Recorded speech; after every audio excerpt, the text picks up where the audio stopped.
ሰበር ዜና ጀላችሁ ቀርብ ያለው የታደሰ ሙሉነ ብርጌድ ዋና ብሬን ተኳሽ የሚባለው ጋሻን ብዙን የመንግስት የሰላም ጥሪ ተቀላቅሏል ማለት ነው። ዘመነ የሚመካበት የታደሰን ሙሉነ ብርጌድ እየፈረሰ የመንግስት የሰላም ጥሪ እየተቀላቀለ ይገኛል። ከነዚህም ውስጥ በዛሬው ዕለት የገባው ከምሽቱ 4 ሰዓት ተኩል በመራዊ ከተማ የታደሰን ሙሉነ ብርጌድ የነበረው እስከነ ሙሉ ብርጌድ ሲተኩስበት የነበረው መሳሪያ ማለት ነው እንደያዘ የመንግስት የሰላም ጥሪ ተቀላቅሏል። ከዚህ በፊት ላስተውሳችሁ በተለይ በታደሰ ሙሉነ ብርጌድ የነበሩ ሻለቃ መንግስቱ እንዲሁም መቶ አለቃ ምስጋናው እና ዶክተር አንለይ አሰፋ እነዚህ የመንግስት የሰላም ጥሪ ተቀላቅለው እንደነበረ በባለፈው በዛኛው ቪዲዮ ሰርችላችሁ ነበር። የመንግስት የሰላም ጥሪ ተቀብለው ሲገቡም ደማቅ አቀባበል ተደርጎላቸው ነበር። በዛሬው ዕለት ከምሽቱ 4 ሰዓት ተኩል ማለት ነው እንግዲህ ቀጥታ ለሚመለከተው አካል ሪፖርት በማድረግ የመንግስት የሰላም ጥሪ እንዲቀበሉት አድርጎ በሰላም ገብቷን ሲገባም ደማቅ አቀባበል ተደርጎለታል። ስለዚህ ወደ ጉዳያችን ስንገባ ዋና የብሬን ተኳሽ በመራዊ ከተማ ታደሰ ሙሉነ ብርጌድ የነበረው በተለይ የመንግስት የሰላም ጥሪ ተቀላቅሎ ልዩ ቦታው ብራቃት ቁርጥ ባህር እና ኩርሚ አካባቢ ሲንቀሳቀሱ የነበሩት ዋና የብሬን ተኳሽ ጋሻነ ብዙነ የኮሎኔል ታደሰ ሙሉነ ብርጌድ 5ኛ ሻለቃ ብሬን ተኳሽ የነበረው ሶፋ ኮፍ ተብሎ በሚታወቅ ብሬን እና ከመቶ ጥይት የብሬን ጥይት ጋር ከምሽቱ 4 ሰዓት ተኩል ላይ የመንግስት የሰላም ጥሪ ተቀላቅሏል። ሲገባም የመራዊ ከተማ አስተዳደር ኃላፊ የሆኑት አለሙ ወርቄ፣ ከፍተኛ ኮሎኔል ተስፋዬ፣ የመራዊ ከተማ ሰላምና ጸጥታ ቢሮ ኃላፊ የሆኑት ሞላ ታከለ እንዲሁም የመራዊ የሚሊሻ ጽሕፈት ቤት ኃላፊ የሆኑት አማኑኤል ገዛኸኝ በተገኙበት ደማቅ አቀባበል አድርገውለታል። እናመሰግናለን። ሰላም ለኢትዮጵያ፣ ሰላም ለሀገራችን ይሁን። ስለዚህ ዘመነ በእጅጉ ከሚመካበት የታደሰ ሙሉነ ብርጌድ የነበረው ባለፈው አስታውሻችኋለሁ።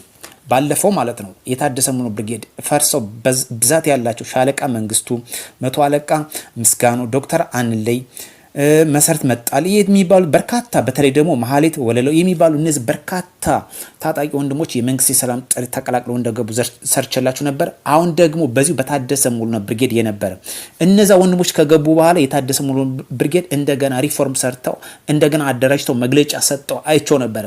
ከነዚህ ውስጥ አንዱ የነበረው በተለይ ወንድም የብሬን ተኳሹ በዛሬው ዕለት እስከነሙሉ ትጥቁ ማለት ነው ብሬኑን እንደያዘ እስከ 100 የብሬን ጥይት እንደታጠቀ ከምሽቱ 4 ሰዓት ተኩል ለሚመለከተው አካል በመደወል እንዲቀበሉት አድርጓል። ምክንያቱም ለደህንነቱ ሲገባ ጥቃት እንዳይደርስበት ማለት ነው። ስለዚህ ሲገባም ደማቅ አቀባበል አድርገውለታል። እናመሰግናለን። ስለዚህ ዘመን የሚመካበት የታደሰ ሙሉነ ብርጌድ ፈርሷን ማለት ነው። ስለዚህ ዘሜ ከየት ወዴት እንደሚሄድ እንግዲህ እንከታተላለን፣ መረጃዎችንም ለእናንተ እናደርሳለን። ከዚህ ጋር አያይዘን የምናልፈው ወደ ቀጣዩ በዋግ ኽምራ ብሔረሰብ አስተዳደር በርካታ ወንድሞችን በተመሳሳይ መልኩ የመንግስት ሰላም ጥሪ ተቀብለው እየገቡ ይገኛሉ። እንኳን በደህና መጣችሁ እኛም ብለን እንግዲህ በደህና እንግዲህ አብሮነታችንን እንገልጻለን። በተለይ ደህና ወረዳ ተብሎ በሚታወቀው የሰላምና ጸጥታ ቢሮ ኃላፊ የሆኑት ወዳጅን አያሌው ሲገቡም እንግዲህ ደማቅ አቀባበል እንደተደረገላቸው መግለጫ ሰጧን የደረሰ መረጃ ያመለክታል ማለት ነው። ስለዚህ በዋግ ኽምራ ብሔረሰብ አስተዳደር ደህና ወረዳ ተብሎ በሚታወቀው የደህና ወረዳ ሰላምና ጸጥታ ቢሮ ኃላፊ የሆኑት ወዳጅን አያሌውም እንግዲህ ደማቅ አቀባበል እንዳደረገላቸው በርካታ ወንድሞች እንደገቡም ገልጿል። እስከነ ሙሉ ትጥቃቸው ያዙትን የመንግስት የሰላም ጥሪ ተቀላቅለዋል ማለት ነው። ኢትዮጵያ ለዘላለም ትኑር፣ ዘረኝነት ይውደም፣ ኢትዮጵያ ለዘላለም ትለምልም። ኢትዮጵያም ታድገው በዘረኝነት ወይም በትጥቅ አንጃ ሳይሆን በሰላምና በሚሰሩ እጆች ብቻ ነው። ሌላኛው ጉዳይ በጣም ከሚገርመው ደቡብ ጎንደር በርካታ ታጣቂ ወንድሞቻችን እንግዲህ ለተከታታይ 2-3 ሳምንታት የመንግስት የሰላም ጥሪ እየተቀላቀሉ ገብተው ተመልክተን ነበረ። በዛሬው ዕለት ደግሞ እጅግ በሚያስደምም ሁኔታ የሰላማዊ ሰልፍ ለሰላም ዘብ እንቆማለን በማለት ከመንግስት ጎን ሰላማዊ ሰልፍ እያስተጋቡ ይገኛሉ ማለት ነው። በተለይ በወረታ ከተማ ተብሎ በሚታወቀው የመንግስትን የሰላም ድጋፍ በመስጠት ስለ ሰላም ዘብ ሁላችን እንቆማለን በማለት እንግዲህ በተለይ ወረታ አካባቢ በርካታ ወንድሞች ከዚህ በፊት ገብተዋል።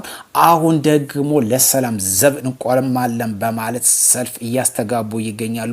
እጅጉን እናመሰግናለን። ለሰላም እንግዲህ ኢትዮጵያ ለዘላለም ትኑር። ከዚህ ጋር አያይዘው እንግዲህ በወረታ ከተማ ሚኒሻና አድማብቱን በተለያየ አቅጣጫ እየሰለጠኑ የአካባቢያቸውን ሰላም በእጅጉ እያስጠበቁ ይገኛሉ ማለት ነው። ስለዚህ ሰላም ለኢትዮጵያ ይሁን። አሁን ደግሞ በተከታታይ እንግዲህ በምዕራብ ጎጃም በተለይ ሰሜን ሜጫ በመራዊ ከተማ የታደሰ ሙሉነ ብርጌድ የመንግስት ሰላም ጥሪ በእጅጉ እየተቀላቀለ ይገኛል። በተለይ ታደሰ ሙሉነህ ብርጌድ ማለት እነዘመነ የሚመከቡበት ነው። ባለፈው ያን ያህል ከፍተኛ የሆነ ታጣቂ ወንድሞች የመንግስትን ሰላም ጥሪ ሲቀላቀሉ ሪፎርም ሰርቶ ነበር። አሁን ደግሞ በተለይ ብሬን ተኳሽ የሚመካበት እስከነ ሙሉ 100 የብሬን ጥይት እንደያዘ የመንግስት ሰላም ጥሪ ተቀላቅሎ አሁን በተለይ ዘመነ ከስር አለ የሚለው ብርጌድ እየፈረሰበት ነው የሚገኘው። ስለዚህ በአጭር ጊዜ ውስጥ በሰሜንም በደቡብም በአራቱም አቅጣጫ በአማራ ክልል ሰላም የሚሆንበት ጊዜ በነዚህ በትንሹ በአጭር ወሮች ውስጥ እንግዲህ በመቶ በሚባል ደረጃ ሰላም እንደሚሆን ምንም የሚያጠራጥር ጉዳይ የለም። ምክንያቱም በነዚህ በአጭር በሁለት ሳምንት ውስጥ እንኳን በደቡብ ጎንደር የተመለከትነው በርካታ ታጣቂ ወንድሞቻችን ገብተው አሁን በዛሬው ዕለት ደግሞ በወረታ ከተማ ለመንግስት የሰላም ጥሪ በማድረግ ድጋፋቸውን እያስተጋቡ ይገኛሉ ማለት ነው። ስለዚህ ቀሪ ወንድሞቻችን ከዚህ ተረድተው ለሰላም ዘብ መቆም አለብን። ለሰላም ዘብ መቆም ማለት ብሔርተኝነት አይደለም፣ ዘረኝነትም አይደለም። ለህዝብና ለህዝብ ማሰብ ብቻ ስለሆነ ነው። ደግሞ ሰላም ባለበት ሀገር ብቻ ነው ሀገር የሚያድገው እንጂ በነፍጥ ሀገር የትም ሀገር አያድግም። ስለዚህ በተለይ አሁን ያለው ሁኔታ በርካቶች ወንድሞቻችን እያስገባን ነው። ሌላኛው ጉዳይ በጣም አነጋጋሪ የሆነው አልደክም ባዩ የነ ደብረጽዮን ክንፍ እስካሁን ድረስ ከሻዕቢያ ጋር ተላላኪነቱን እንደቀጠለ እየተመለከት ነው። በተለይ ከዚህ በፊት እናስታውሳለን በሰሜኑ በነበረበት ጊዜ ደብረጽዮን ከአማራ ህዝብና ከኢትዮጵያ ህዝብ ሱዳን ይሻልናል በማለት እንግዲህ ከሱዳን ጋር ውል የለሽ ጋብቻ ፈጽሞ እንደነበር፣ አሁን ደግሞ ከፋኖ ጋር ከወንድሞቻችን ጋር እያለ እንዲሁም ከሻዕቢያ ጋር ውል የለሽ ጋብቻ ፈጽሞ የፖለቲካ ሽፋን እየሰጡ እየተመለከትን ነበር። ስለዚህ ከመሰረቱ ከጽንሱ መረዳት እንችላለን። ትልቁ ምንድነው? መንግስትን መረበሽና መጨረሻ ላይ አማራን ማጥፋት የሚል አጀንዳ እንዳለው ህወሓት ምንም ግልጽ የሆነ ጥያቄ አያስፈልገውም።